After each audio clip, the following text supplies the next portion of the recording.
My colleague is just telling me that we should wait a few seconds to make sure that our technical team in Pretoria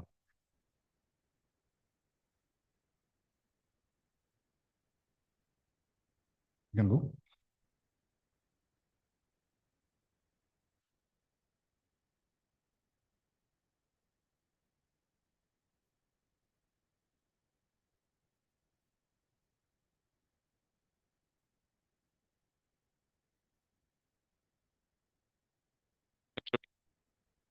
Distinguished guests, it's my honor to welcome you all at this briefing, this seminar on the summit, the Pact for the Future. This seminar is jointly organized by the UN Office of the African Union to the African Union. Some problems with the mic. We are gathering at a very crucial time today. These events follows up on other events that are taking place in Addis, in New York, and in other capitals for the future. Community is confronted with a multitude of threats, and I'm not going to go through all the threats we are facing, but multilateralism, global level, and at the regional level in Africa, but not just in Africa, literally everywhere, in Europe, in Asia, multilateralism is facing increasing challenges due to rising geopolitical and economic tensions. These challenges are significantly affecting cooperation and collective action.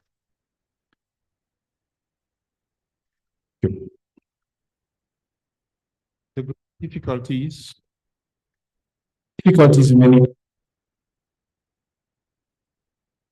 I'm sure it's going to get better. In many parts of the world, we're seeing peace that highlight the failure of multilateral institutions. Just delivering peace as a public good. We are uncertainty. Gathering of peace operations experts under the aegis of the Challenges Forum aptly describe the current state of affairs, in which member states are concerned and in some aspects even confused about the state of peace operations. At the same time, the gathering underscores that this is also a moment of commitment, a moment to support and include and reflection of the global peace framework. Uncertainty can provide an opportunity to change direction as well. Move away from the business as usual mindset and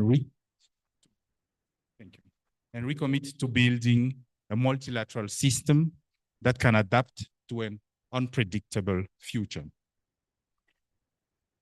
Recognizing this imperative, member states will meet in September 2024 at the Summit for the Future to forge a new consensus to enhance cooperation and respond to current and emerging threats, emerging challenges in global governance, and in rebuilding our collective security system. Many, including the United Nations Secretary General, refer to the Summit of the Future as a once-in-a-generation opportunity to reinvigorate global action, recommit to fundamental principles, and further develop the frameworks of multilateralism so they are fit for the future. As you hear from Ambassador Goertz in New York, the zero draft of the Pact was released in January 2029 of this year, and the member states have commenced their negotiation. So we're actually at the time of real negotiation of what this pact should be. And Africa has a unique stake on it in the ongoing discussions to adapt the current collective security mechanisms to the evolving international peace and security challenges. It is a continent that holds a significant portion of General Assembly's member states. Its peace and security issues usually dominate also the UN Security Council agenda. And despite the strides made towards achieving peace and security, the governance, peace and security landscape in Africa remains worrying due to various factors, including rising terrorism and violent extremism.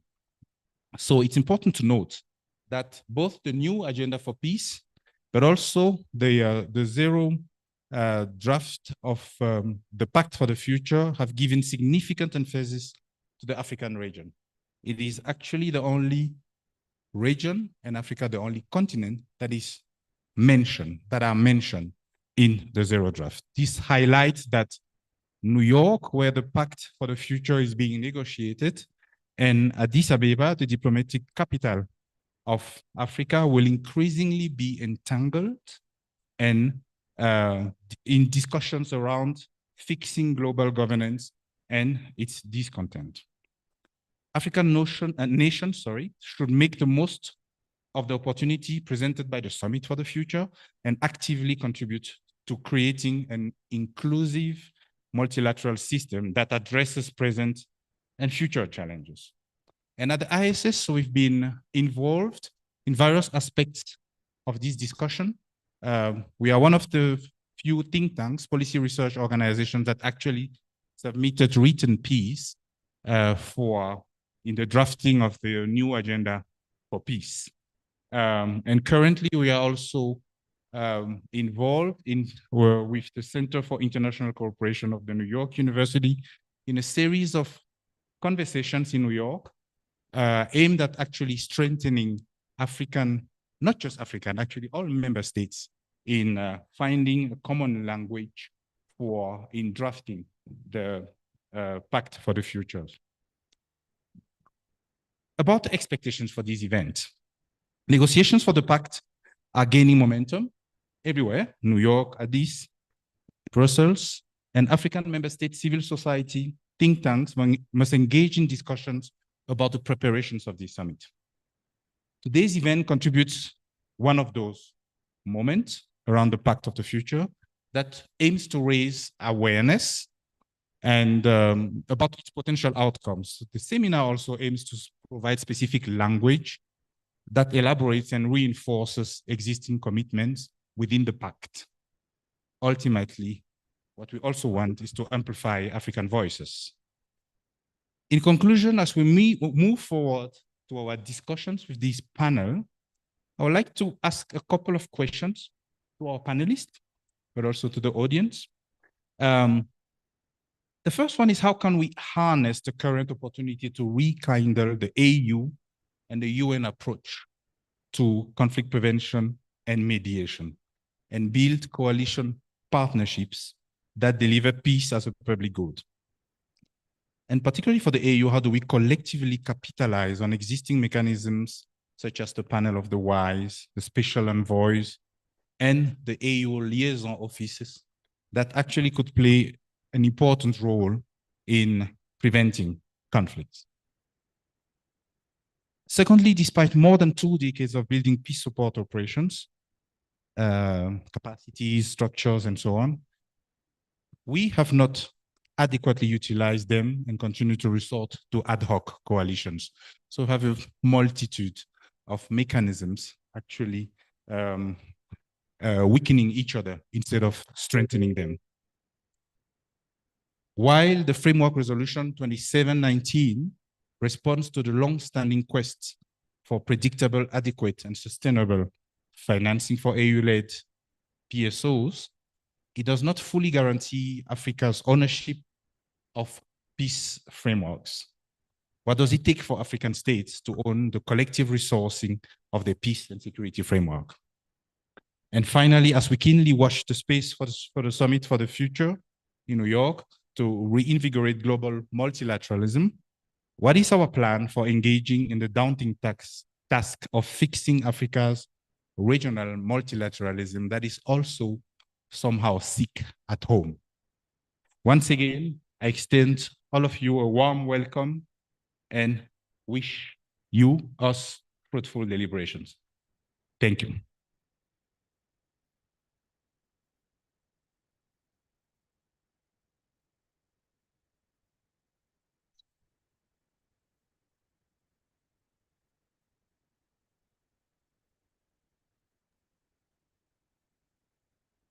Thank you very much. Ladies and gentlemen, and just for your comfort, there is some translation available. You go to channel 2 for English and to channel 3 for French. Thank you very much. Thank you, Dr. Paul Simon, for that welcoming. And we are now going to have online His Excellency Ambassador Neville Gertse. He is from the Permanent Mission of the Republic of Namibia to the United Nations. And he is going to give us a briefing on the status of the negotiation for the Pact for the Future, with a focus on the peace and security chapter of the Pact of the Future. Thank you. Is Ambassador Gertse linked? Madame Paneras, good morning, or good afternoon in Addis, and to the distinguished audience there, greetings from New York. I trust you can hear me. Can I just get a signal that you can? Yes, indeed. Thank you very much. Thank you also for reminding me the proper pronunciation of my last name. I don't hear that often in New York. Well, I want to thank ISIS for this important occasion and for everyone showing keen interest in this important process. Dr. Paul Simon Handy has given us an overview of the key issues at stake, and I couldn't agree with him more that there is no question that multilateralism is facing serious challenges today. And if we are concerned and of the same mind that peace must be a public good, then this is the moment of commitment that we need to utilize and seize. Many of you will recall that the process really was initiated in 2020-21 in the report on our common agenda, produced by the Secretary General, coming out of the 75th anniversary declaration, where leaders did reflect on the state of affairs and came up with 12 points that we are in fact using as the basis for the preparation of the Pact for the Future. Many of you will also recall that we had already started this process last year when, in fact, we negotiated the scope and elements for the Summit of the Future. It is clear that given today's geopolitical environment and challenges we have, that there is a major concern that the global community is faced with a serious lack of trust, and that we need a great effort to reinvigorate multilateral structures. We are clear in our mind that effective global cooperation is increasingly critical to ours and to the planet's survival, but it is difficult to achieve using outdated structures, the structures that people have little trust in. Now, the negotiations are currently facilitated by Germany and Namibia as the co-facilitators appointed by the President of the General Assembly. But we are also supported by facilitators from Sweden and Zambia that are taking care of the Global Digital Compact, and by Netherlands and Jamaica that are taking care of the Declaration for Future Generations. Both these critical elements to the Pact of the Future will be, if agreed by member states, will then be annexed to the Pact for the Future and would provide details of the issues that the global community deem of utmost importance in this day and age, particularly as we try to set a better foundation for how we are going to cooperate in future, and particularly in the areas that are relevant for helping us overcome the challenge of inequality amongst the nations around the world. Now, in September, we agreed, last year, the General Assembly agreed on the scope, and now we are underway with the outcome negotiations for the outcome document that we expect will be adopted on the 22nd of September when the leaders meet for the Summit of the Future. There are many steps in this process, and it's a challenging process, I have to confess. But there is also an extraordinary understanding amongst member states that this is the moment that we need to go deep into finding more truthful analysis of the shortcomings we have had until now and come up with bold decisions and steps forward to address the real challenges that the people and planet are facing today. And for this, the two co-facilitators, Germany and Namibia, have opened themselves up to allow and to promote as wide as possible input into this document. The consultations that are primarily handled and the negotiations that are primarily handled by member states is supplemented by views from civil society, and we are looking for input from multi-stakeholders, even though as co-facilitators, I should say right off the bat that input, much as it is welcome, must be transmitted by member states. And so we create the space for this input to be provided and for member states to engage with the information that is coming out of civil society and other multi-stakeholders. So for that, I just want to remind the audience in the room that there will be a civil society conference in Nairobi from the 9th to the 10th of May, where the two co-facilitators will be in attendance to hear and to listen in on that conversation. The formal summit dates will be the 22nd and the 23rd of September in New York, and that is when the Pact and the annex documents will be formally adopted. Our work on the zero-drafted Pact of Future, which we presented on January 29th, built strongly on the negotiations on the scope decision adopted by General Assembly last summer. The scope consultations last year helped build consensus around an overarching chapeau and the 5 chapters to be included in the Pact for the Future. These chapters deal as follows. The Chapter 1 deals with sustainable development and financing for development. Chapter 2 deals with international peace and security. Chapter 3 will deal with the science, technology, and innovation and digital cooperation, with the Global Digital Compact to be annexed if intergovernmentally agreed.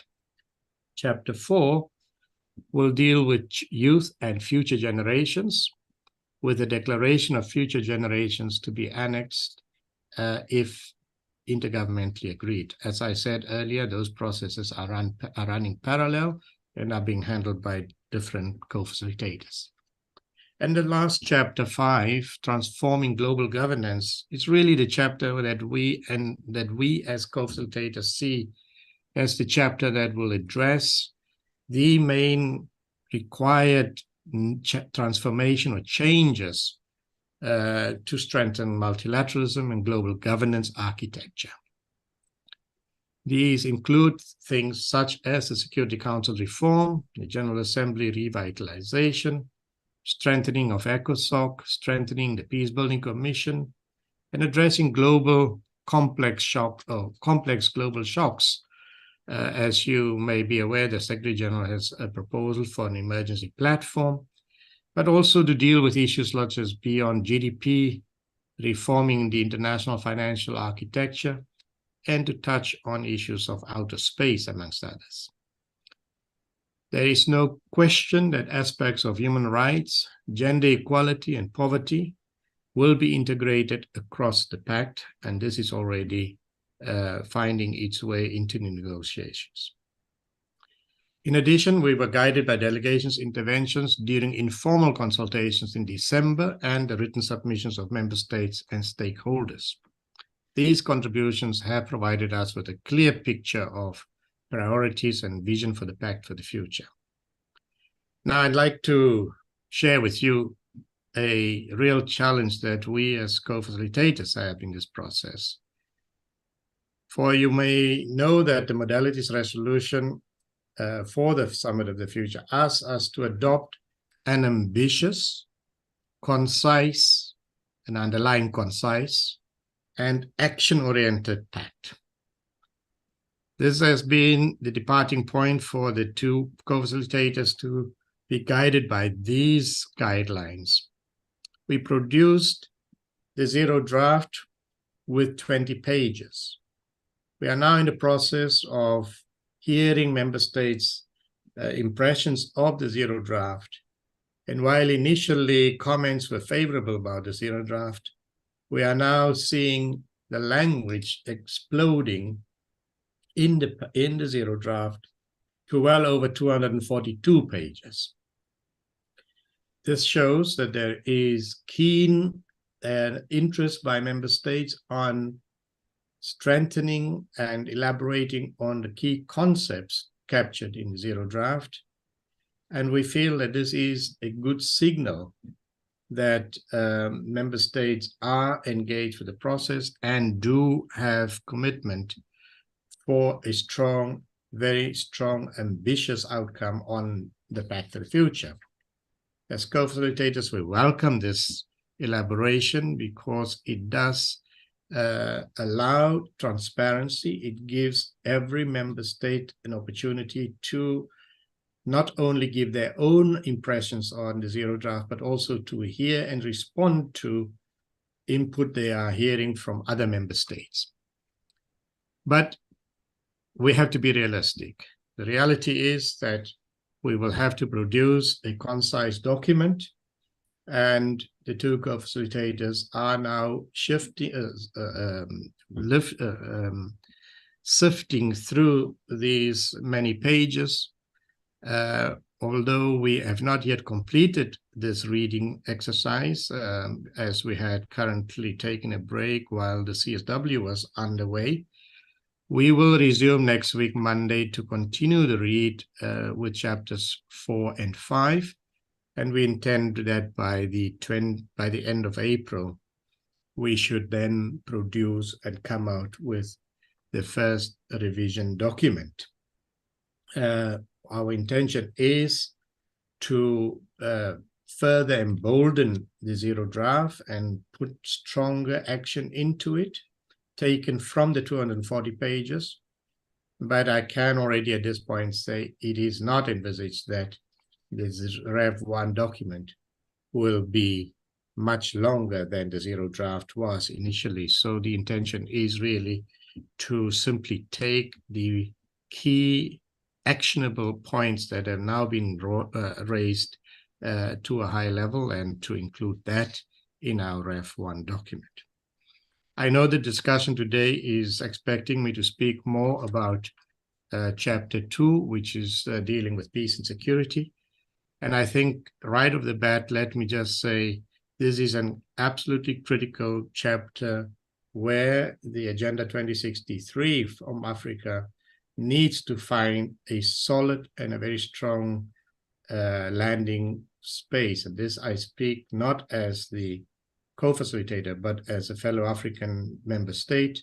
I believe that Africa needs to take this opportunity to negotiate its interests into the Pact for the Future. And here I have to say that we have concerns. I am concerned that on issues such as small arms and light weapons, and specifically the issue of ammunition, which are which have become major contention issues during compilation text, are not brought strongly forward by the African group. And there are currently maybe less than 5 voices shaping Africa's position on this core issue. And it would certainly make Africa's aspirations come more successful if we could encourage more African nations to speak in the room on these issues. We have heated discussions around the paragraphs on arms control and non-proliferation, ranging from high-level ambition, but also, I could say, to what could be regarded as collective delusion. We really have a lot of work to do on these important discussions. We have divergent views on a clear timetable for unconditional disarmament. There are contentions around the issue of foreign occupation, sovereignty, and territorial integrity. And these are issues that require, that's an urgent need to harmonize positions. In the Zero Draft, in general, the Pact steered away from specifics related to specific groups. We, however, worked to have a specific reference to UN Security Council Resolution 2719 in the face of the evolving nature of peacekeeping and peace support enforcement operations in Africa. It is imperative that in parallel we consider that we envisage as our priorities in the broader context of the 2025 review of peace-building architecture. The current negotiations, while not striving to duplicate the ongoing processes, do in their own way set the tone and scene for forthcoming negotiations and processes. Whether we formulate a common African position, this is a critical issue we must pay attention to. The African Group in New York has made a recent proposal to engage the AU Commissioner for Peace and Security on this issue and tap into the wisdom and guidance of Addis Ababa on this matter. My proposal is that we do this sooner rather than later. On Security Council reform, it has been agreed that the co-chairs of the IGN will provide language on reform following the completion of the current round of negotiations. This is to guard against duplication and should form the basis upon which the co-facilitators of the Pact can present a proposal for the draft we envisage by June, end of June this year. I strongly encourage delegations in Addis to consult their delegations in New York to ensure that Africa's priorities are reflected as well articulated in, as it is articulated in Agenda 2063.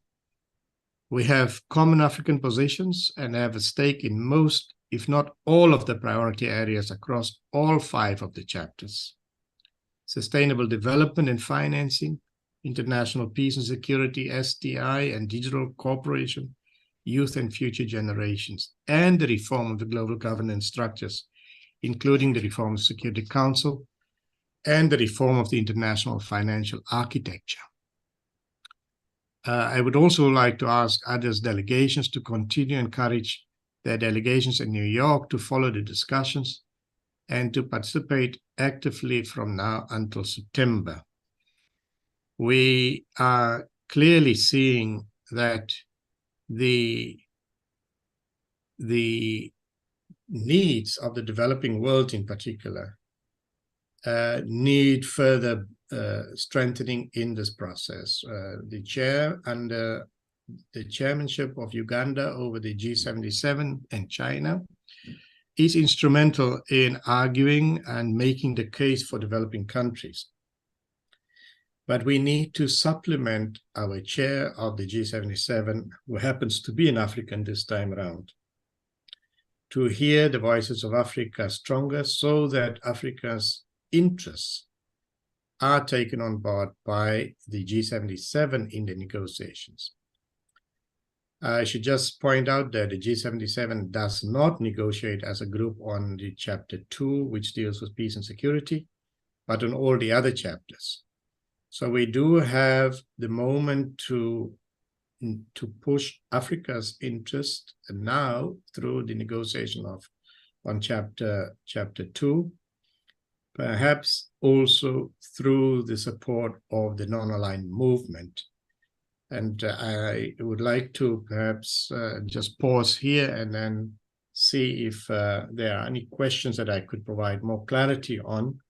But just to say, this process is aimed at going much further than we have ever gone before, in particular, as far as having our leaders commit to more action to address the inequalities that are there between North and South, but also to create the space for better cooperation, both between the United Nations and regional and sub-regional organizations, with a view to contributing to a more sustainable or greater sustainability once the SDGs are implemented and beyond, but also sustainability of people and planet for generations to come. I thank you, and I will take questions afterwards. Thank you very much.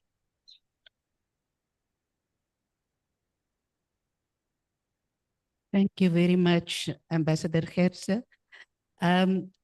Yeah, if we could maybe hold questions.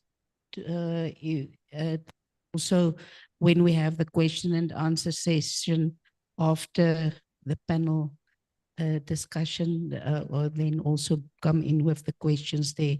And thank you very much for a very insightful update on the status of where the negotiations are at this stage, as well as some of the challenges that are faced, and hopefully the different member states will be able to come together and get more clarity in this regard. If we can move to the panel discussion, we are going to look at rethinking Africa's priorities in conflict prevention, mediation, peace support operations, and peace enforcement. For this, we have the panel here. Online, we have Commissioner Bankole Adeoye, who is the Commissioner for Political Affairs, Peace and Security in the African Union Commission. And then we have His Excellency Pafai Onanga Anyanga, the Special Representative of the Secretary General and Head of United Nations Office to the African Union. And on my left, we have General Sheikh Dembele, who is the Head for Peace Support Operations Division at the African Union Commission. But to ignite the discussions, we have here Dr. David Johannes. He's the project manager and senior researcher from the ISS Training for Peace program, and he will give us a bit of an introduction for the further discussions. Over to you. Thank you, Dr. Dawood.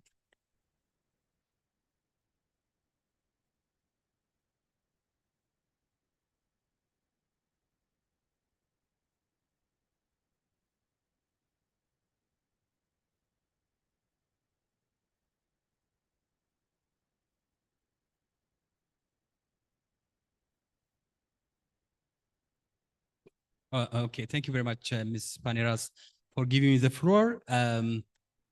My role is twofold. First, to briefly elaborate the rationale for the event, and secondly, to offer some of the key highlights of the joint papers that ISS published in collaboration with the Center for International Cooperation of the New York University, which serve as a background for the panel discussions that were convened, that were a workshop series that was convened in New York.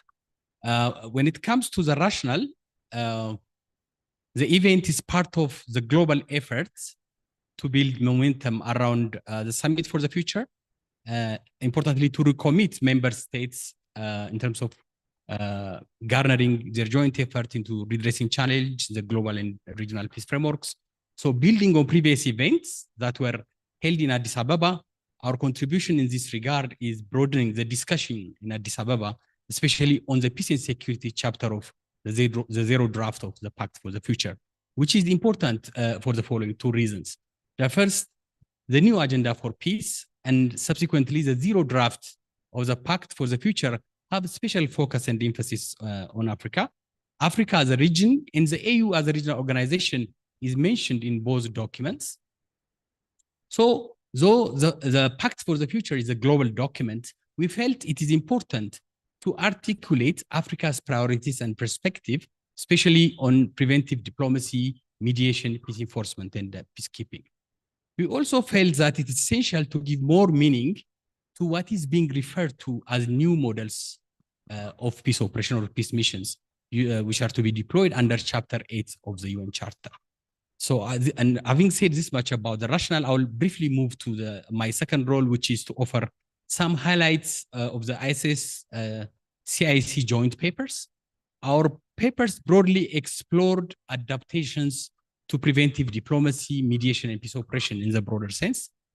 When it comes to peace operations, the paper asked the question of how to achieve tailored, adaptive, and people-centered mission models that are necessary to respond to complex crises effectively. So we started by observing the prevailing templated and bureaucratic approach to planning and deployment. When it comes to mandating, the paper looked at the issues of an over-ambitious mandates to missions and its implication on the effectiveness of mission mandate implementation, leading to what is called the crisis of confidence in peace operations in general. The paper also asked a question on whether the mandating authorities should focus on individual tasks or at the very least avoid specifying too many priority tasks. When it comes to mission transition, the key point that we highlighted is that the importance of drawing lessons from the current spate of transition processes, whereby these transitions and drawdowns are happening often without significant improvement on the security conditions, but called upon by other political exigencies. In terms of partnerships, we also ask what fresh thinking and perspective is required in terms of accounting and leveraging the capacities and comparative advantages of various actors. In terms of preventive diplomacy and mediation, we have two papers for that matter. Our second paper is on preventive diplomacy and mediation. So the paper started by highlighting three different types of fragmentations in the current international mediation landscape. A fragmentation of the conflict environment, a fragmentation on the conflict parties and actors, and thirdly, the fragmentation around the mediation actors and approaches. So based on this starting point, the paper looked at the following key issues: the imperative for mediators to navigate current geopolitical dynamics, reestablishing consensus mediation as a tool, realignment in mediation norms and approach, and finally, elevating partnerships and coordination. So in a nutshell, these are the highlights of our paper, which we've prepared some copies and which panelists will be speaking to some of the issues. Thank you very much. Thank you very much for that thought-provoking presentation and some of the aspects that one will have to look at in the future implementation of the Pact of the Future with a specific focus on peace and security. Thank you for that. Then online we have His Excellency Ambassador Bankole, the Commissioner for Peace, for Political Affairs, Peace and Security. Are you there, Commissioner? Good afternoon, Estelle. Actually, I'll be speaking on behalf of the Commissioner who, unfortunately, he got caught up and had to rush into another meeting. because he had waited for about an hour, and unfortunately, I think that things dragged a bit, so he had to rush, and he sends his apologies. But let me just highlight a few points after Ambassador Neville Gertz, who was quite eloquent and delivered some of the key messages that we also wanted to deliver. I would like to highlight a few points that we have been putting forward, starting with the discussions on the new agenda for peace, which was the contribution of the Secretary General to the Pact for the Future. The number one principle that we have been putting forward has been representation. The second principle that we've been actually advocating for has been equity, fairness, and justice. The third has been equality of the dignity of all nations and people, and transparency, and most importantly, the reaffirmation of commitment for the principles of the United Nations Charter and international law.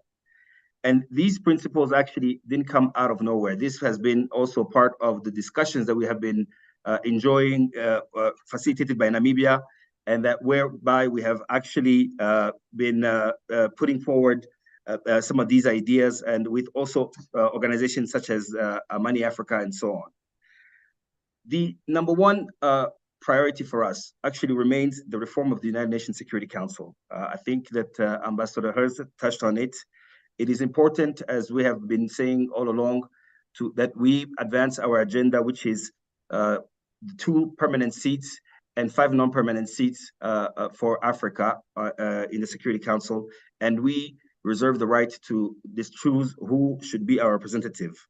The other important aspect to the reform of the Security Council is to look at the penholder system, which we believe actually needs to be overhauled so that the A3 can increasingly be penholder, especially on matters related to Africa.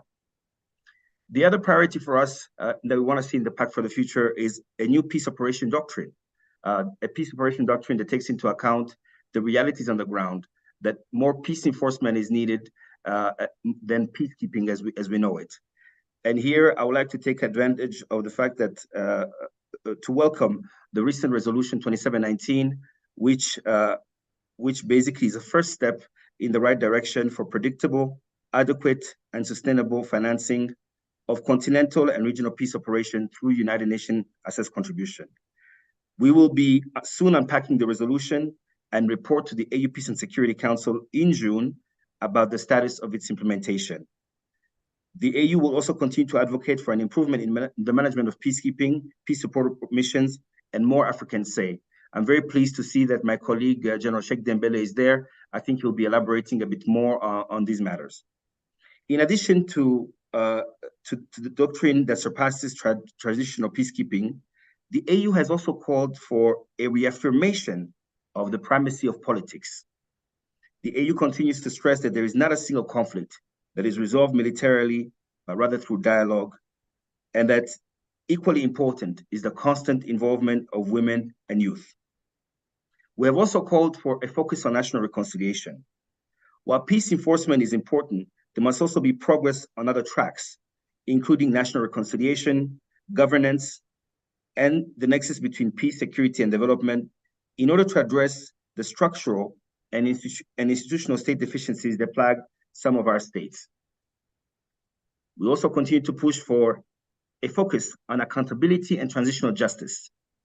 Indeed, there can be no peace where there is no justice and accountability for crimes committed during a conflict.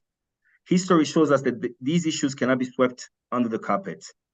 The recent signing of the Human Rights Framework further underscores a joint commitment by the AU and the UN to international human rights law, international humanitarian law, and internationally recognized codes of military conduct and discipline. There is also an emphasis on a focus on smart partnerships. The AU recognizes that not a single organization can resolve conflict alone, that it needs partners to advance its peace agenda in a country facing a conflict.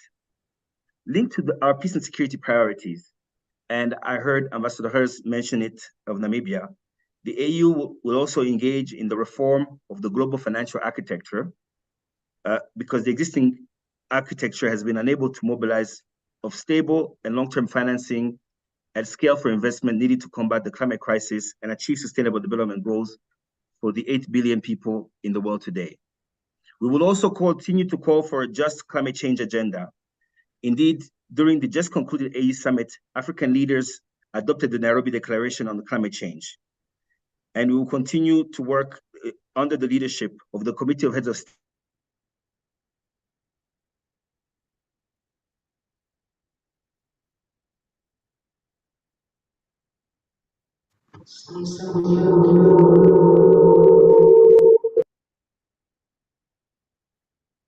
Is somebody who can deal with the technical issue?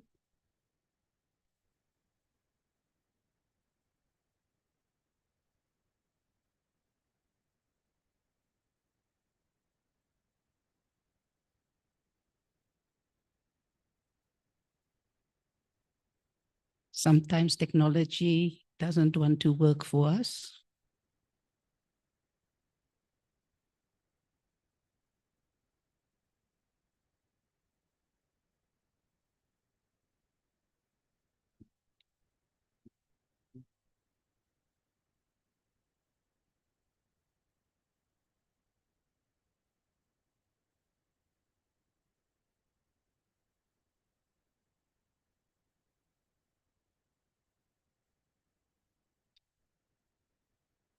Apparently, it seems that there's an electricity problem on that side, so he is not able to connect at this stage. So if we can maybe see if when we get him to connect, we can continue with that.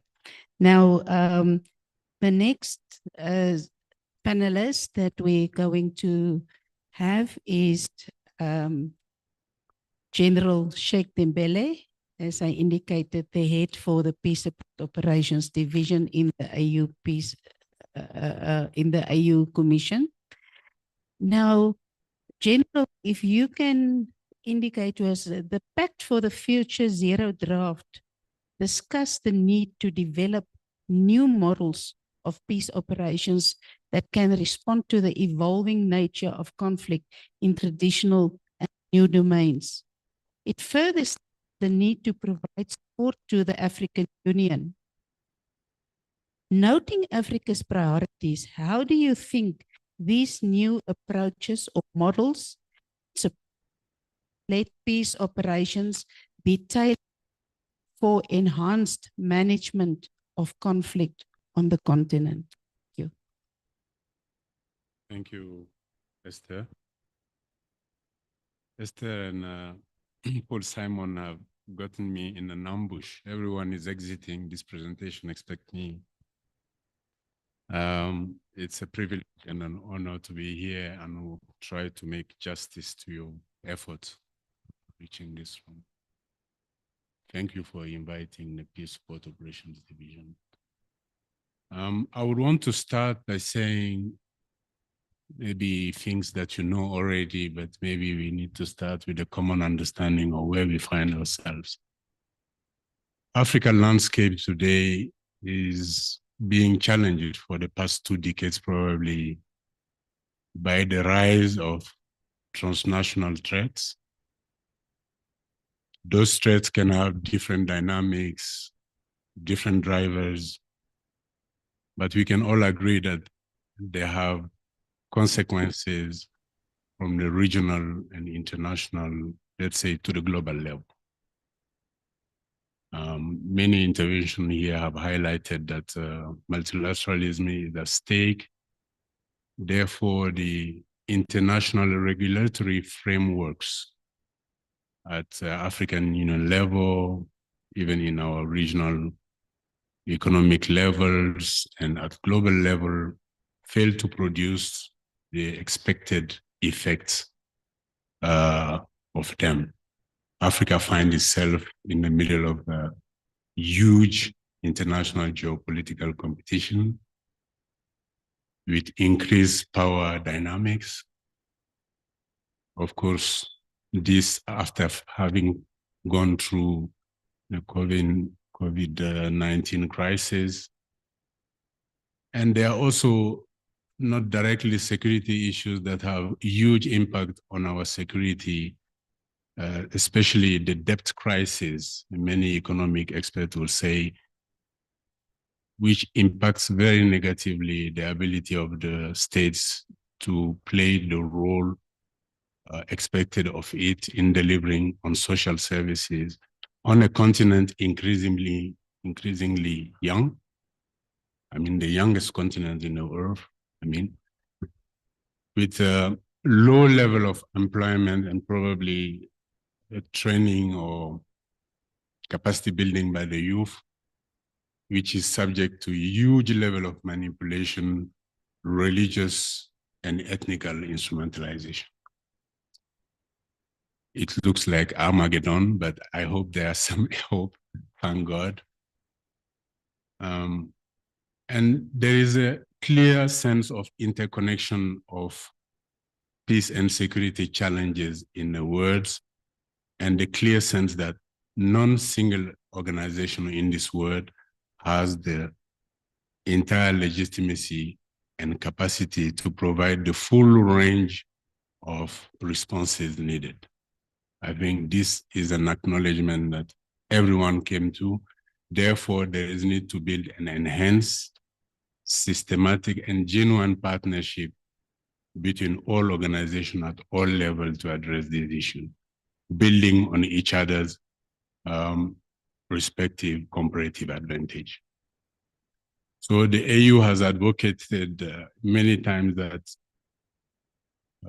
making sure AU has effective and efficient peace support operations shouldn't be just seen as African priority, rather global public good. And I would demonstrate why this project is important and why we all need to deliver on that. So this is the key priority of the AU and the PSOD. We understand our mission as being intervening in the spectrum of conflict to bring down the security level for the state to deliver on other aspects, because the entanglement of issues on the ground are such that they can't be just addressed by security means. So I'm going to try to address this issue answering 3 questions. Is this project of working together and building enduring partnership, is it politically feasible? Is it politically feasible? If so, is it technically sound? Can we deliver? Can we build capacities on that? And third question, can we fund it? I intend to say yes, yes, yes, and then call it a day, but I think we want to have a conversation. Is it politically feasible? Technically sound? Can we fund it? Can we provide the resources for it? So on the politically feasibility, I think it's clear the UN Charter, Chapter 8, provides for regional organizations to play a role in the area of responsibility. And in fact, the African Union has constantly advocated for innovative reading of Chapter 8 of the Charter to allow itself and other regional organizations to contribute to the overall maintenance of peace and security in Africa, and by doing so, empowering and supporting better the UN Security Council, which has the global legitimacy in maintaining the peace and security as per the Charter. So the political legitimacy at global level, I think, is provided for, and more so when the AU became the AU after the OAU, the adoption of the Constitutive Act of the African Union, especially as per the Article 4H and 4J. I don't want to take you into technicalities. And together with the adoption of the protocol establishing the peace and security, have marked a strong shift from the right of non-interference to the right of non-indifference. So this is the strongest possible political posture that an inter-governmental organization can adopt intrusively to address peace and security on the continent. So the political will, the political legitimacy is need to be proven anymore, because in actual fact, the AU member state, ever since the organization was established, have shown the highest level of commitment in addressing the peace and security in the region. Recently, you can see what is happening in the central region of Africa. You can see what happened in the western regions and the southern regions now, because AU understand that the closeness of our member states and our regional blocs to the crisis situation, the knowledge of local dynamics is an added value for them to intervene and stabilize the conflict situation on the ground first. So I think it is politically feasible. Is it technically sound? Can we deliver on it? Capacity building is a never-ending project endeavor. African Union member states have constantly invested in the capacities in terms of personnel and equipment in delivering in multinational peace operations, be it at regional level, at AU level, and even in the UN. Some of them, some African Union or some African member states are among some of the most effective and actually respected, renowned member state troop contributing and police contributing countries in UN mission. I think these capacities are there. It is just necessary to come and think, reconceptualize a new collective African security framework, pulling on all those capacities and all these resources in the sake of peace and security on the continent. So African member states, if not all, have the ability to build on those capacities. And of course, being involved in UN peace operations and also in AU operations is a critical requirement for interoperability and also building on those capacities, including accountability and performance delivery when it comes to human rights, due diligence policy, and proper accountability framework as regard international humanitarian law. So it is technically sound. Can we fund it? This is the big issue. This is a big issue. Most of the African Union missions have failed for the lack of sustainable and previsible funding to support mandate implementation. The AU member state at the highest level since 2015, during the Johannesburg summit, during the Addis Ababa summit, and later on in Kigali summit between 2015 and 2016, have taken commitment and decision at the highest level to increase AU's capacity to mobilize member states' resources to address peace and security. That's why the Peace Fund has been upscaled now to $400 million with 3 thematic areas. Area 1, addressing preventive diplomacy and mediation. Window 2, capacity building. And window 3, peace support operation. The decisions say the AU commit to funding 25% of its overall peace and security activities. AU never said it wants to fund 25% of its PSO budget. Now, Resolution 2719 is the baby in the house. Everyone speaks about that.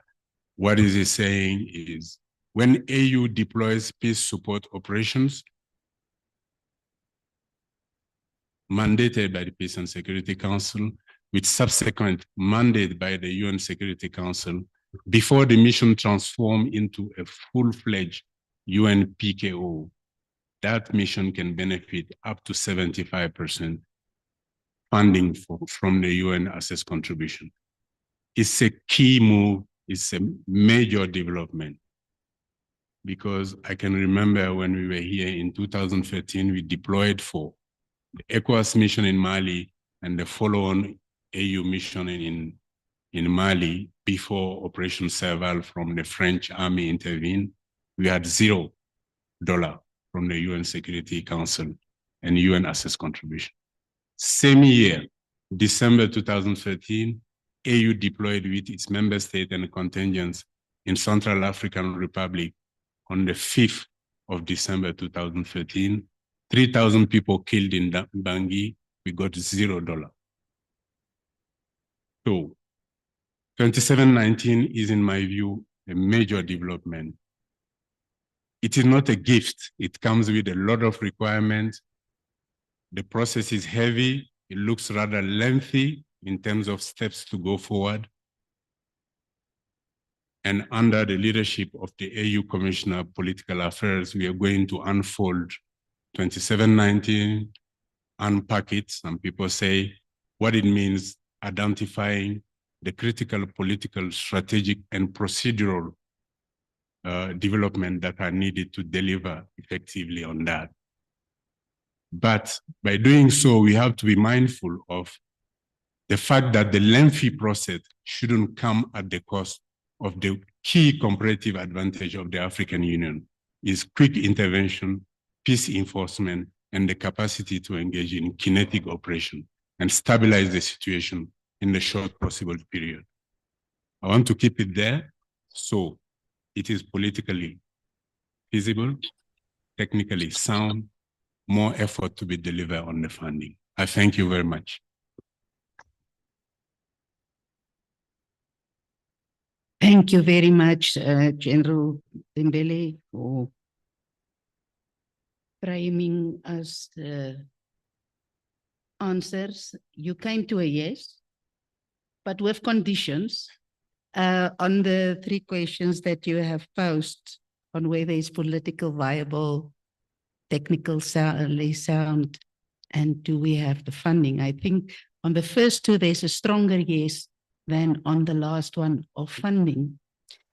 Now, unfortunately, SRSG Parfait had to leave us for an urgent matter which he was called for. And he then said to me that I should continue with his presentation, but I'm just going to share a few thoughts on the partnership in linkage with what General Dembele said as well. Now, if we look at the joint partnership between the UN and the AU in peace and security, there are 3 specific areas that it deals with. It's conflict prevention and mediation. It's the response to conflict, which mostly include peace support operations. And the third part is to address the root causes to conflict. Now, if we look at the Pact of the Future, and we see that the scope of it goes from the development side through the peace and security, technology, the youth, etc. I think we have to go back to the joint partnership in totality, because so much attention is given only now to 2719 and the peace operations. So it is very necessary that the UN and the AU strengthen its partnership and leverage on each other's strengths and complement each other when it comes to conflict prevention as well. A while ago, Commissioner Pankole indicated that they have challenges. The African continent have a very good early warning system, but politically the problem comes when there has to be a rapid response.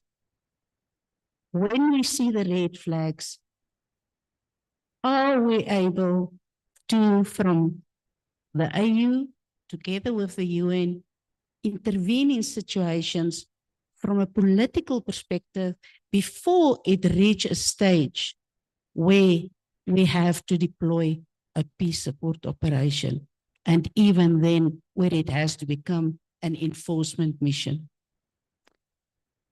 The second thing is that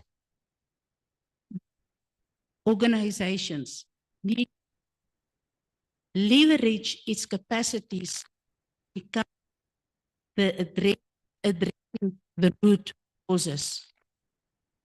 It's very important that attention should be given also to the development side of the house. Peace support operations do not take place in isolation, but it's taking place in a political context, and you can have security, but you cannot have development, which is happening where we deploy all these forces and the development is standing still. And at the end of the day, actually, there cannot be peace and security without development, and there cannot be development without peace and security. It's therefore very important that together with the relevant stakeholders, the AU in its full, with all the different commissions that are there, work with the United Nations to implement this, and with the agencies, funds and programs, and that the AU maybe could play a stronger role in identifying the priorities and where it should be implemented. I'm coming back to Resolution 2719, and which is specifically my area of expertise as well, because it's on peace operations. But if we read 2719, it also provides in the opening and the introductory paragraphs, it refers to the primacy. So we should not see the solution as only focusing on peace operations outside the scope of the political environment. And also, it's very important to note that the resolution should also not be seen only as something about money, but also about the capacities that is needed to implement a mission under 2719.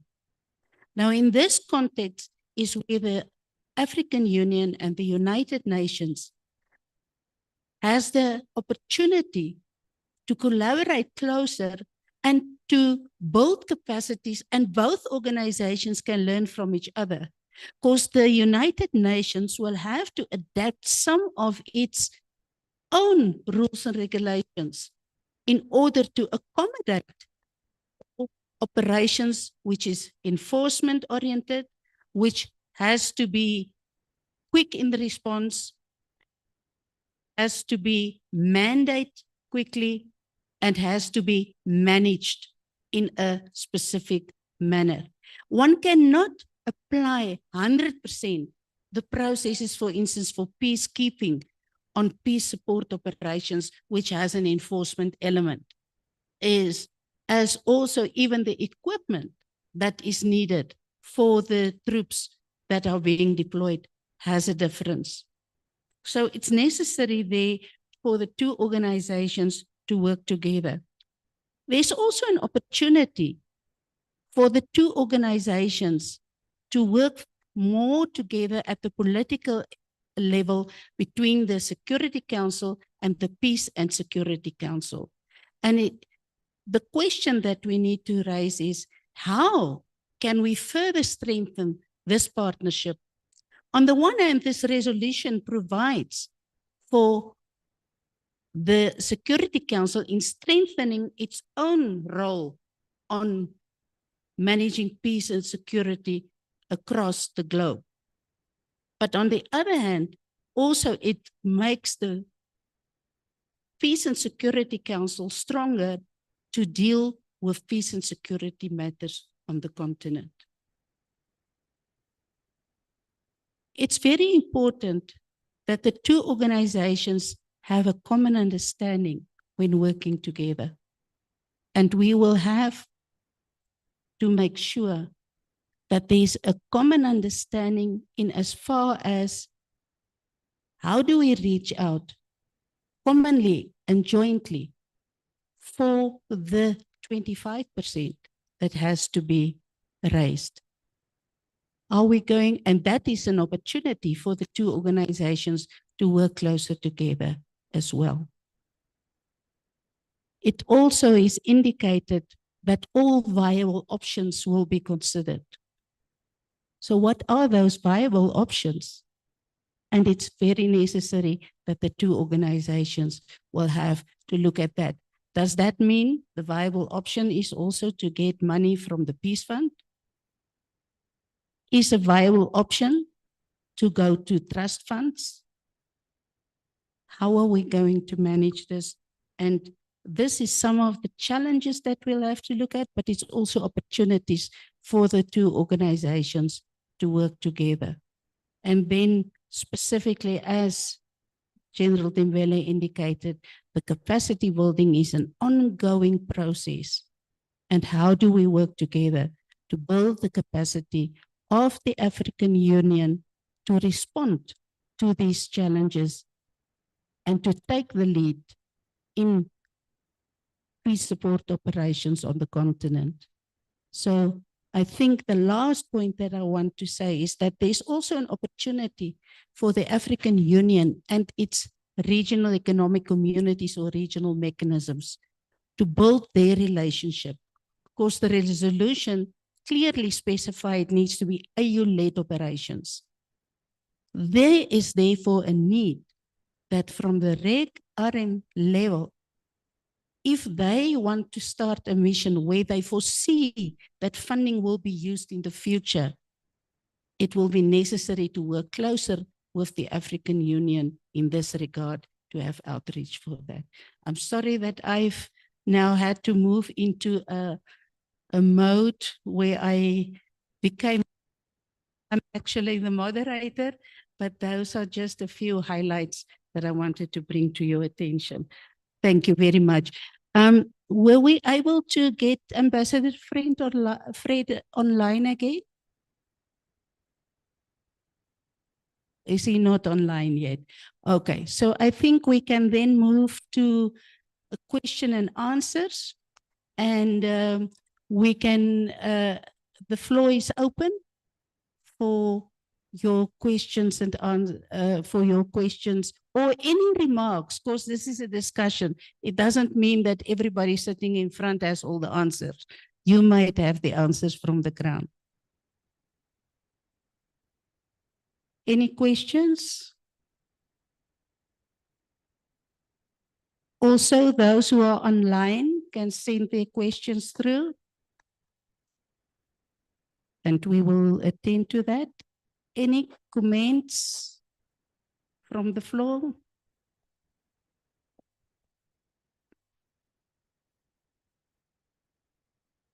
I think if we, I don't see any hands. Oh, here in front. Can you take the mic there? Thank you.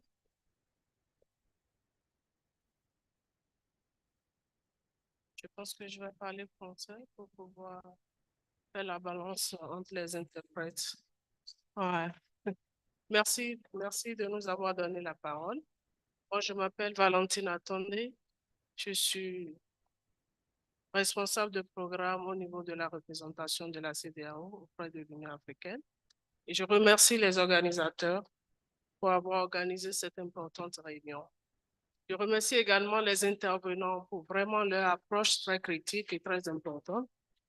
Et donc, lorsque nous parlons du sommet de l'avenir, le sommet de l'avenir, je pense que ça nous interpelle tous, c'est pour ça que nous sommes là. Et la question, c'est pas quoi en ce moment, la question, c'est plutôt comment. Comment, parce que lorsque je prends l'exemple de la région, de ma région, à un moment donné, en 2020, nous passons de la communauté, la CEDEAO, une communauté prospère.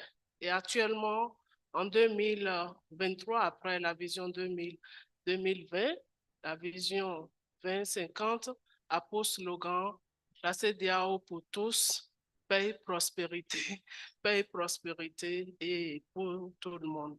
La CEDEAO des peuples, paix, sécurité, paix, prospérité pour tout le monde. Ça veut dire qu'à un moment donné, nous nous sommes rendus des gaps liés à la gouvernance, liés à la sécurité et également à la bonne gouvernance liée aux questions alimentaires et à tous les problèmes de la gouvernance dont la région fait face.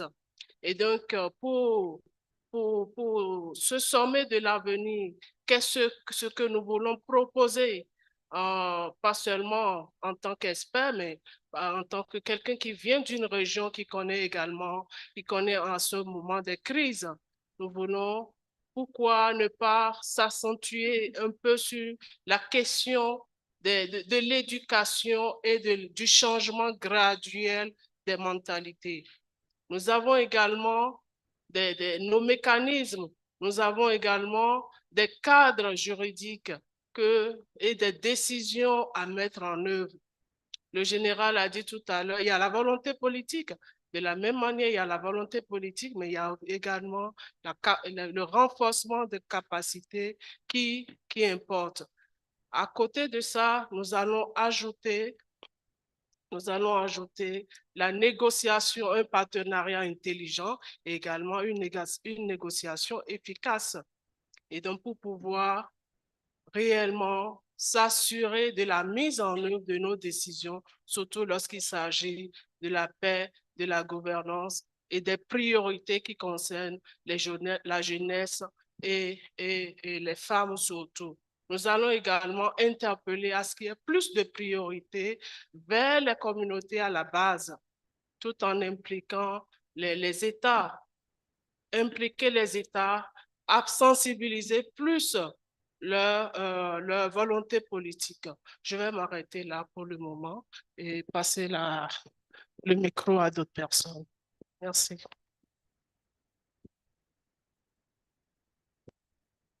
Thank you very much for that. You noted that, General. We'll come to that. But I think there's another question here before there's from the virtual audience. It's Satu Sad is asking the following. Given Africa's growing importance in the global economy and internationally, will Africa be able to achieve its full potential on the global stage? And if so, what conditions will be needed beforehand, and how would the rest of the world react to a growing Africa? Will this increased profile affect and benefit ordinary Africans?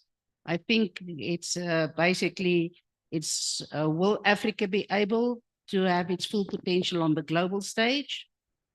The second part is, what conditions will be needed to do so? And the third one is, how will the rest of the world react to a growing Africa? And I think, yeah, more the growing voice or the stronger voice of Africa in this regard. So that's the next question. Thank you. There at the back.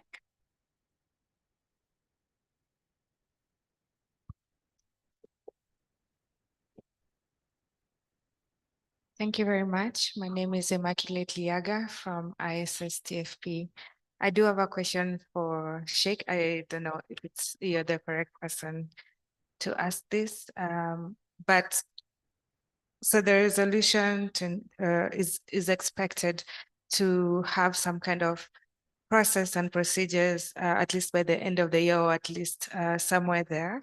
So my question is just exactly that. Is there already a discussion of when the AUC will convene to discuss these issues? Are there like events or dates that we should be aware of when we can expect some kind of response from the AUC or something like that? Thank you. Can you maybe just summarize it again just shortly? It's very difficult to sound. I'm not sure that. Can you just say it again? Yes, so I was speaking about the resolution.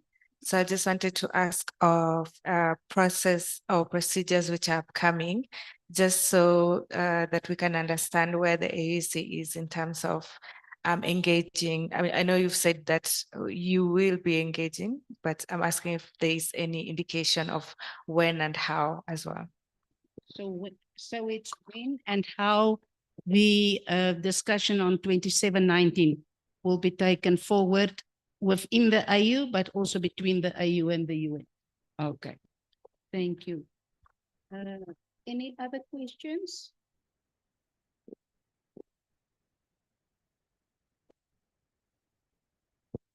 Anybody? I think then if we could, okay, there's another hand. I've raised the flag.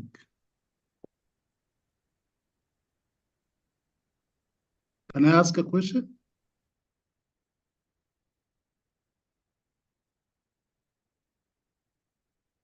Is there somebody online? Yes, looks like someone wants to ask a question online. Okay, is there? Can I? Is there somebody online speaking now? Can I? Salvatore. Yes, Madam Moderator. Can I speak? Yes, you can speak. Thank you. Thank you very much, Madam Moderator. I have expressed myself on the quality of the presentations. And of course, I wrote on the chat that I really appreciate the presentation made by the head of PSOD.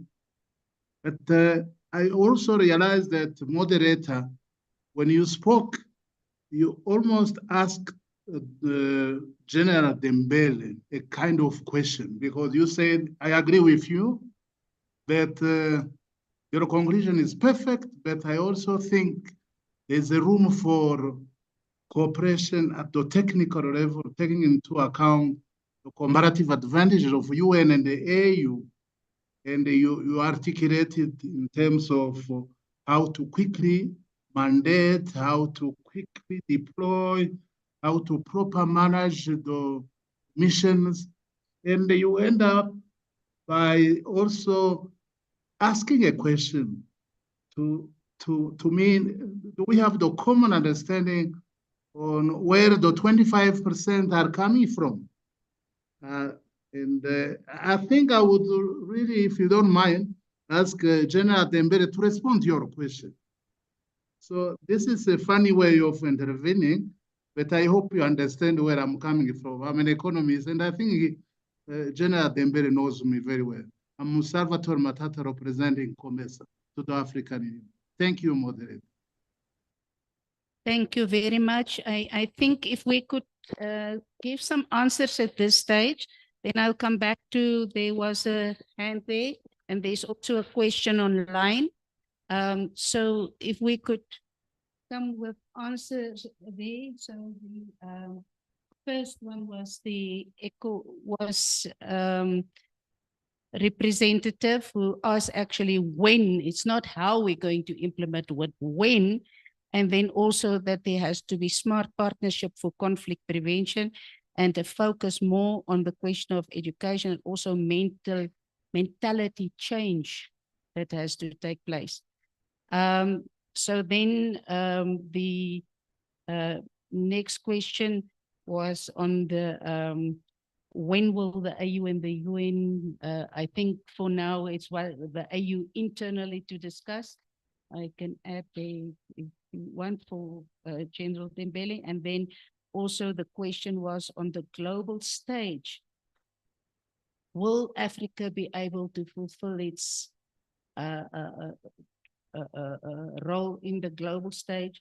To do so, what is needed, and how will other countries or other states globally respond to this? And then the last question, I think you can respond to the questions that I put on the table as well, is how do we see this 25% moving forward, reaching out together, and so forth. Thank you very much. I think if General Dembele, and then I think if you can also come in there, Dr. Dawood, please. Thank you. I'm not sure I can answer all the questions appropriately. Smarter people in the room that can maybe come on board. 25%, right. What PSOD is proposing is for the AU to articulate a strategy on sustainable financing, AU financing strategy. And of course, when we say that, we think of the 25%. Basically, what does it mean? I don't want to tackle the issue talking about resource mobilization, always asking for money. We have to articulate, first of all, what are the critical strategic areas of the mission where AU needs to put its money? Where are the critical enablers? Where are the critical mission assets where AU can say, we direct our initial funding in this? By doing this, being mindful that we need to preserve our comparative advantage of quick reaction. Most of the countries where we intervene are being on the continent. We are the first responder, and we need to preserve this ability of being agile and dynamic. And by doing so, we need to invest the 25% in preserving the credibility and the legitimacy of our organization as a continental body. AU will articulate, therefore, at operational level, a chart on common cost, reimbursement, investment in some mission assets, such as maybe ammunition, mobility assets, whilst waiting for the UN with the very elaborated but lengthy process to kick in with 75%. PSOD is going to engage in that work. And of course, the decision has to be made at the decision-making level. But the technical work will do that, and will really draw on all capacities available on the continent but elsewhere. How we implement 2719, if I have the answer, I would really be a smart person. I don't know, but I like, and Esther and myself, we've been exchanging views that we shouldn't view this resolution as a money issue rather than a partnership resolution.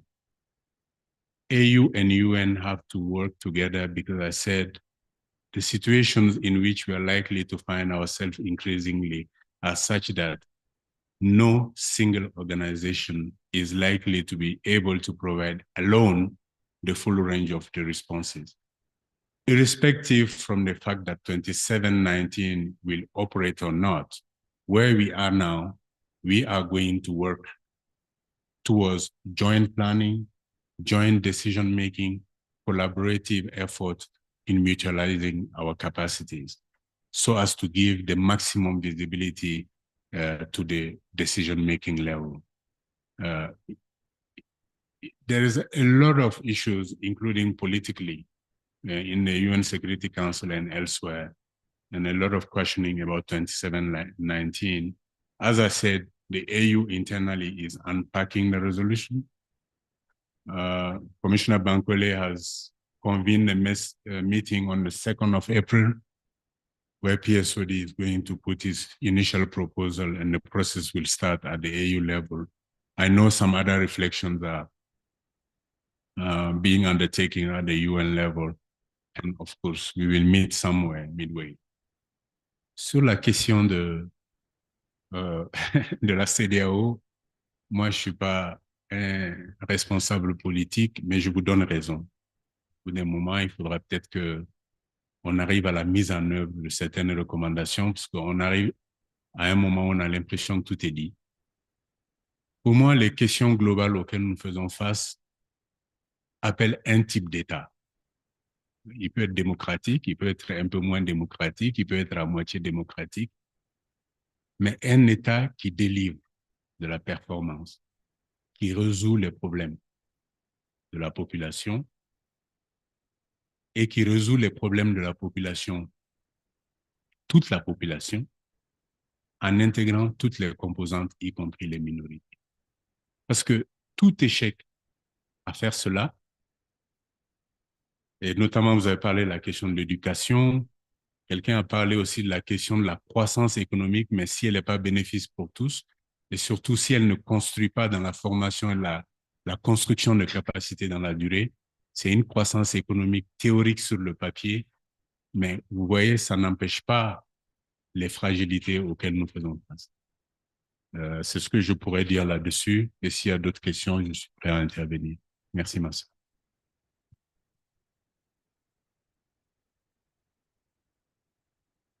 Okay, thank you very much for the questions. I'll be focusing on the questions that actually looked at if Africa can fulfill its full potential, and this is dependent on so many variables.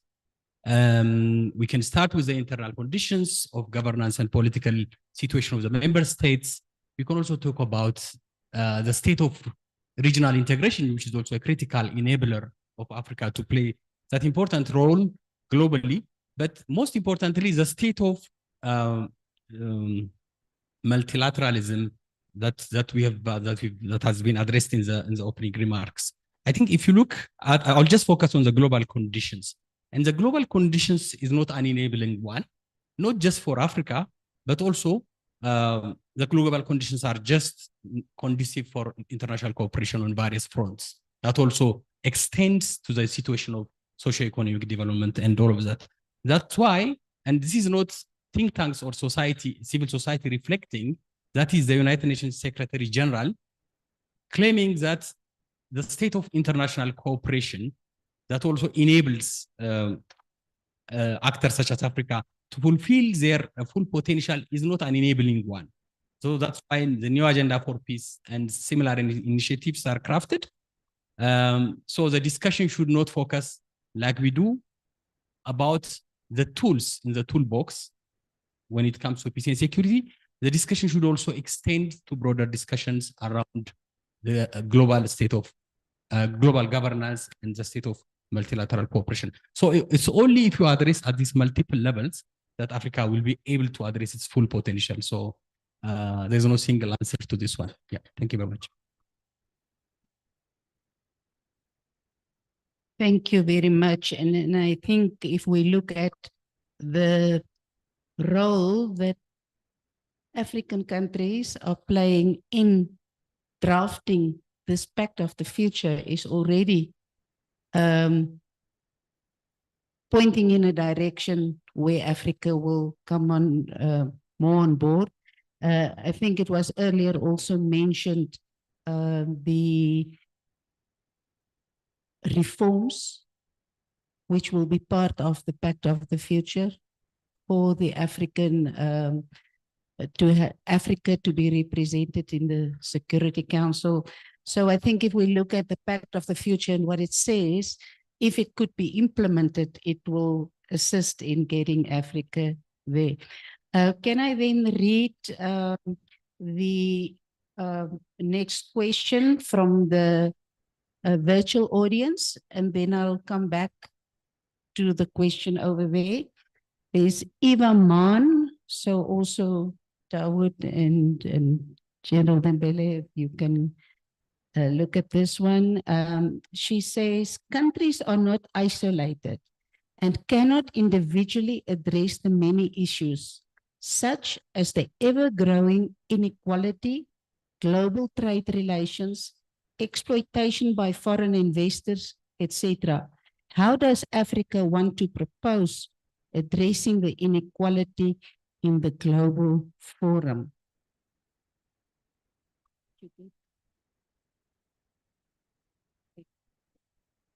Person over there. Hello. Can we have, do Yes. you have a mic? So after listening to the ambassador who spoke from New York, he expressed some concerns about some gaps in the sort of things that we are raising from Africa. I know that there's so much going on within civil society. There's so much conversation in different spaces on Summit of the Future. I am just wondering that given the gravity of the Summit of the Future and then the Pact for the Future itself, because we are going to look back and see that this was a once in a lifetime opportunity. I'm just wondering that whether Africa is giving this process the kind of attention it deserves, because it seems to me that we have the conversation going on in different echo chambers, but as to whether they are feeding into the actual tabling of Africa's priorities and positions in New York, I'm not too sure. So I just want to find out if anything can be done, or it's a wrong assessment on my part to say that we are perhaps not cashing in on the momentum. Thank you. Thank you very much. So what can be done to strengthen the African voice there? Is Ambassador Gertse still online? Yes, I am still with you. Yes, I am still with you. Okay, thank you. Thank you so much, Ambassador. Did you get the last Yes. question? Yes, in fact, I'd like to just quickly respond to a very critical point raised by the colleague in the room. This is indeed a historic moment, an opportunity for us to, I think, to really bring the concerns of Africa to the fore. There is often mention of undoing the injustice to Africa when we speak about the reformed Security Council. But I think this injustice is much broader than just the Security Council. We definitely have a moment to bring the world's focus back to issues around the broader concept of development, particularly on the trade side, on an investment side, and creating better conditions, and in fact to participate more equally or on a more equitable basis in the conversations. So whether it is the access to financial resources, or especially given that the Bretton Woods institutions and other multilateral development banks, their boards are governed mostly by our partners from the North, where Africa is not strongly represented. There is an opportunity for us to push that argument now through the reforms to see, can there be better arrangements put in place for a stronger and a more effective response to Africa's needs, and particularly when it comes to financing for development issues. We should also use this opportunity to emphasize that Africa is not against human rights, as is sometimes perceived by others.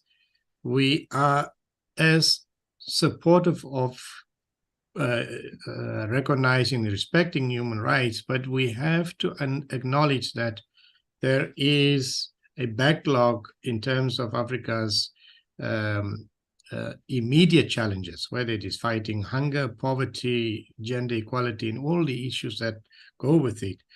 And so this is the moment to push that those activities, those demands and challenges for Africa be addressed first, to enable us to come on board fully with the full spectrum of human rights protection that is demanded by other parts of the world.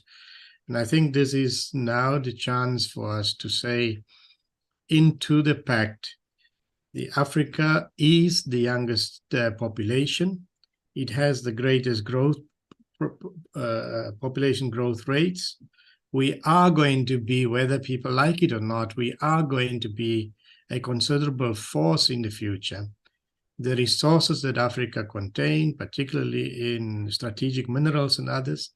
These are now the moment. This is now the moment for us to demand that better trade regimes are put in place where we can better trade, and that through that we can strengthen our domestic resource mobilization capacities. The demand, for example, for an international cooperation agreement on taxation is something that Africa can benefit from and that Africa should continue to push. So I think the fact of, or the challenge is, do we have these inputs for me as co-facilitator to ensure it lands in the outcome document? As co-facilitator, it's impossible for me to generate this into the document unless member states put it out there for me then to fight for its inclusion in the outcome document. And there I agree with the gentleman in the room that we need to find stronger presence and voices for Africa in the conversation on the floor so that these arguments are advanced more effectively. Let me stop there and then and hear further. Thank you. Thank you very much, Ambassador. And I think they're very important. The representatives of Africa need the participation of all African member states to give it to them to make the voices heard. I'll try to respond to Andy's question if Africa has been engaging with this process with a commensurate attention. I would believe that it's not doing so, but I will reflect at least our engagement in terms of the new agenda for peace and then the Pact for the future, and possibly also for the summit for the future, the summit of the future, why we've been engaging consistently so far. So we can address it from 3 dimensions. The first one is a reflection on the fact that the status quo is not helping Africa. If the status quo is not helping Africa, so the way forward. So this might not be the perfect process that we all envisage it to be. So I think there is no, in our view, there is no other alternative than to engage with this process, with all its weaknesses and imperfection.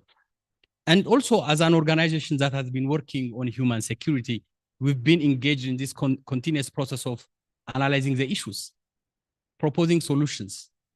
And sometimes this looks like a continuous exercise of what we would call navel-gazing process of analyzing problems. And now here we are presented with an opportunity, again, with all its imperfections. So we felt that it's important to be part of this process. Some observers put the whole process of the new agenda for peace into perspectives. It's a contest between those who want to transform the current process and those who want to make some sort of, let's say, some cosmetic adjustment to the systems.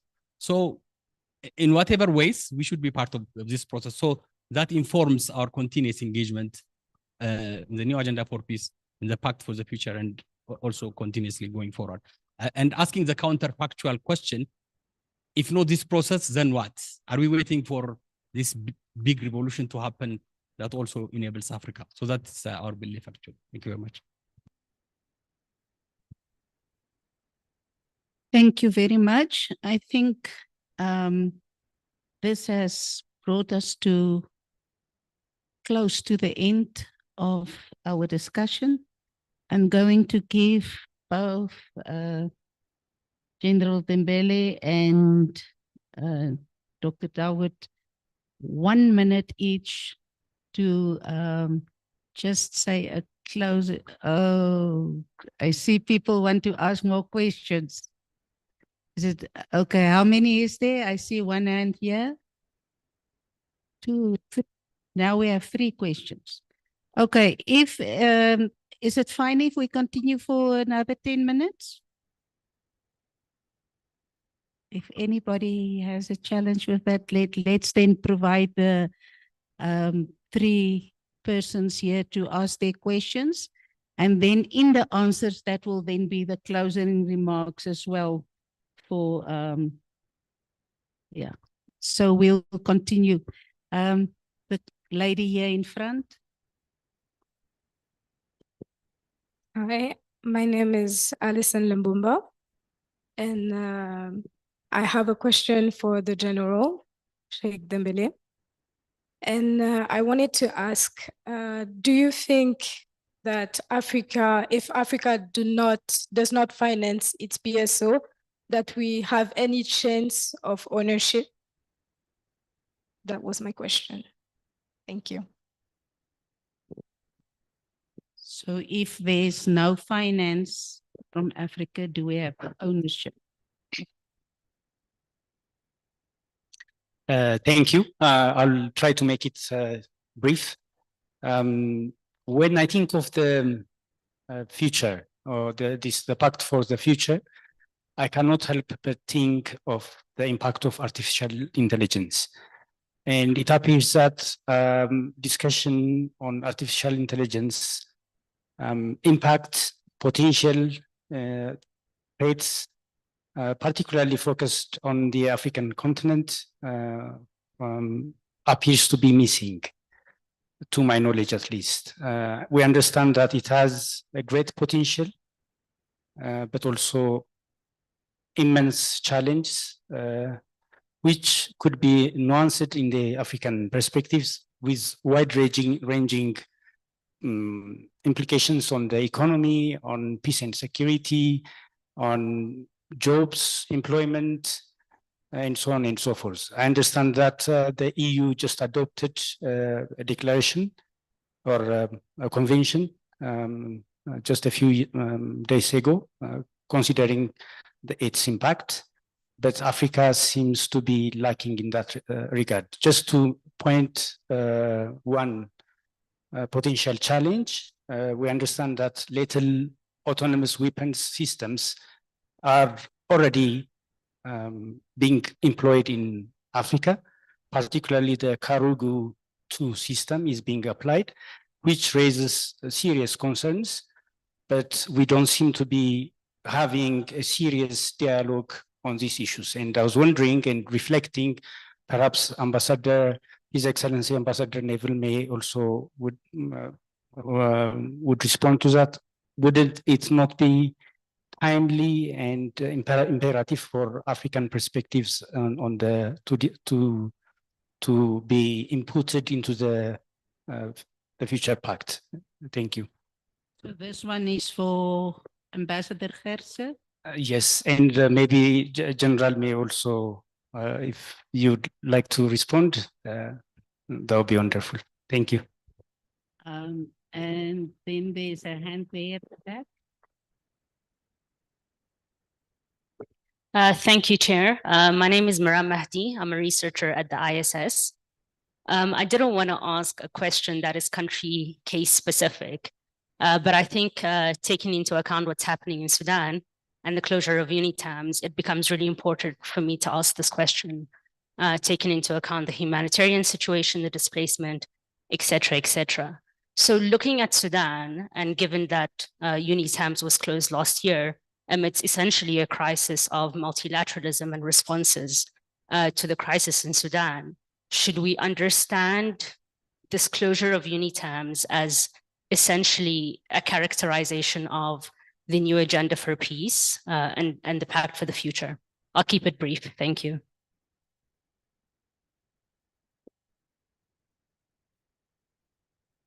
Any other questions? It seems it's fine. I'm going to, if Ambassador Gerse is still online, to respond to the second question on if it's not the opportune time now to get the voices in and how can that be done? Ambassador?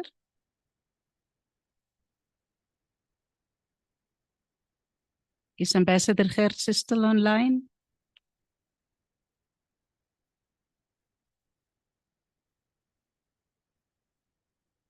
It seems at this stage there's, is Ambassador Gerse there? No, it seems he's offline now. So unfortunately, I think let me start from.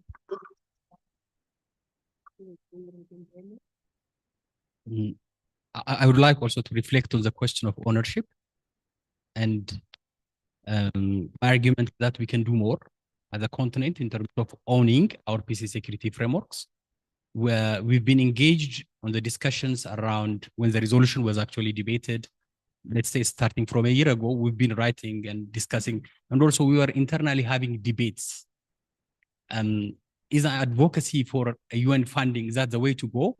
Or is there any other more sustainable way of owning our peace and security framework? And we eventually decided that the way to go is actually the twin approach, that like following this multi-track approach. Yes, what we need at the moment is actually this UN funding, but at the same time also strong advocacy for the African member states to have ownership of these peace and security frameworks. If you look at the defense expenses, the military expense of most nations, that give us an indication that we can really do better as compared to what we are contributing to the peace fund. Maram's question on INITAMS and what it means. If you look at it from a new agenda for peace perspective, the new agenda for peace perspective, it could be criticized for so many reasons, but one thing that was on point is in terms of analyzing the geopolitical contestations globally.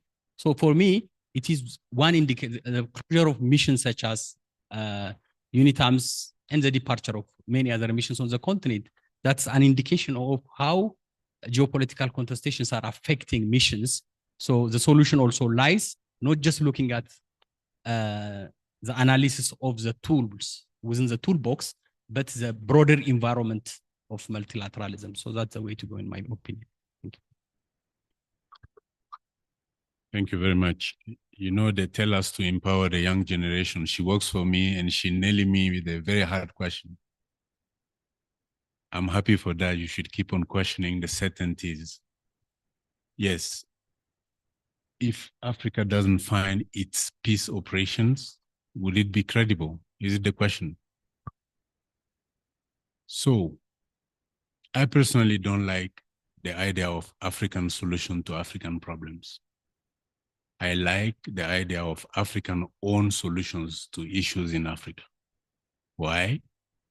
Issues in Africa sometimes, or most of the time, are having causes that are not Africans. They are caused by other people or other contexts or other dynamics that affect us. And the manifestation, the consequences don't affect only Africans. So my personal view is that when African Union intervene in peace support operation and peace enforcement, it is most of the time local continental answers to global issues. So Africans are free to request for UN support on peacekeeping operation.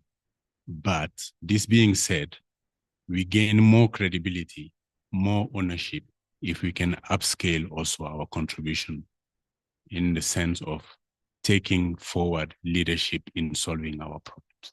But we are also legitimately in the position to request for the UN to come on board, which is also our UN as much as the AU is our AU.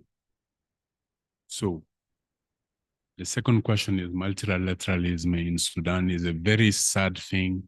I would wish to see, first of all, the African Union producing the effects that is needed in terms of engaging the parties at the conflict politically.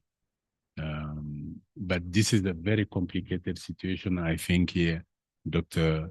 has explained the whole thing. I think we need to find together IGAD, the AU in the first place, and the whole ESC region means to bring the belligerents around the table.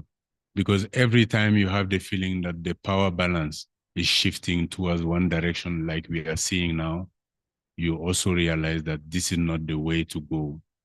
So I see no security solution to the issue at hand now. I see rather a strong, proactive diplomatic engagement on the ground. And it is our responsibility, the African Union, together with the regional economic communities for conflict prevention, to take the lead on that. Thank you very much. Thank you. Yes, I don't see any other hands. I think that is Daniel. Unfortunately, Ambassador Gertse is not online anymore, but hopefully the question of the gentleman over here was partly answered by Dr. Dawood.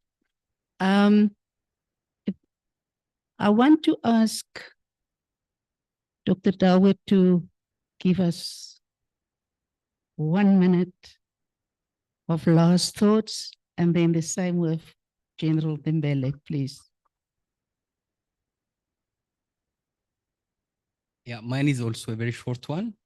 Just to emphasize that we should continue engaging with this kind of processes, because events like this or engagements such as with conversations around the new agenda for peace, it's not an exercise to engage with a topic of the day, like something which is a la mode. It's not because it is topical that we are talking about it.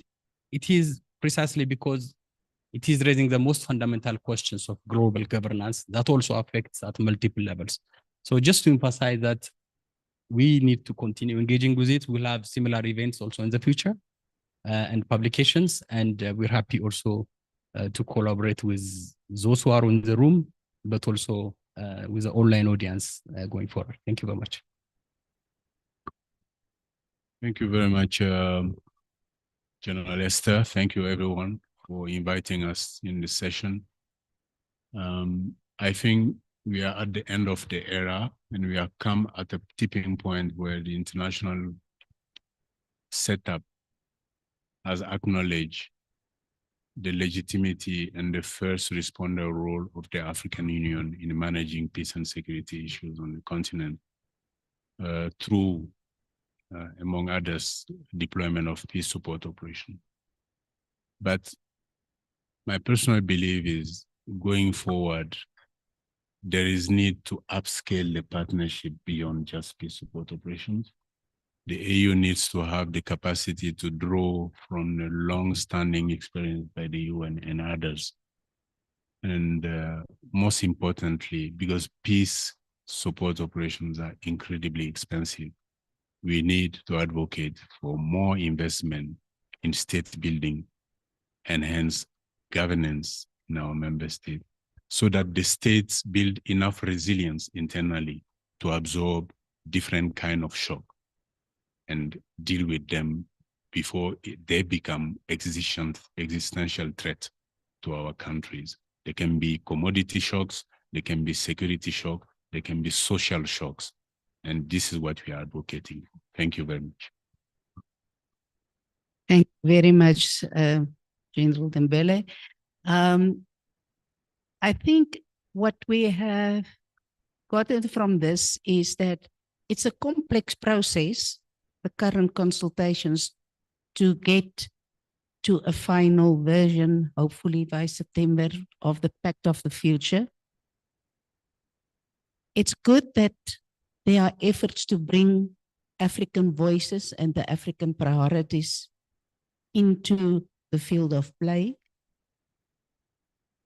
but that it is necessary for all African member states to make its voice heard through the relevant channels, and to, if not yet involved, to contact and get involved, to see if there are other ways and means that the voices can be heard. But then also, everything that happens in one region impacts on everybody globally.